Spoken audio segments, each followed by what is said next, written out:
Now we're going to demonstrate the FMS flat pronated grip dumbbell chest press. We've now transitioned to a pronated position, which we do use sparingly in the early stages of the FMS program, because once we develop enough strength and transition to the barbell, we are restricted to pronated pressing.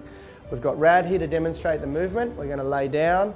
So we've got him on the flat bench. So like the earlier progression semi-supinated grip, this is working primarily the sternal and abdominal fibers of the chest. With Rad moving into that pronated position, it's now putting a lot more requirement for mobility through the shoulders. So it is critical that we've worked on and achieved the optimal mobility, or at least the base level of mobility through the shoulders. A good measure of that obviously is the chest draping progressions.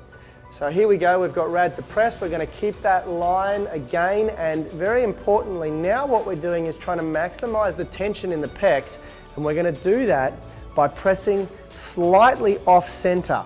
So now if we just pause in that top position, with the arms slightly off center, if he brings his arms into a straight line like we were doing with the neutral grip pressing, we're now resting on the bone structure of his arms, so there's no tension at the top anymore. Remember, dumbbells or barbells can only exert force downwards. That's the law of gravity. Isaac Newton proved that quite some time ago.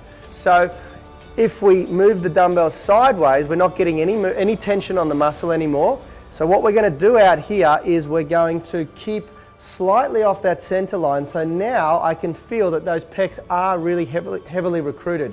Let's repeat the rep again, all the way down, achieving that bottom end range. Now we're going to maximally recruit those pec muscles, and then pressing up to the top, and by creating that slight V in the line, or the path, or the groove, we keep tension all the way to the top throughout that pec muscle. Very nice. We're also working the anterior deltoids, we're working the rotator cuff, obviously for stabilization, and we're also working the triceps at the top end of that range of motion. That is the FMS flat pronated grip dumbbell chest press.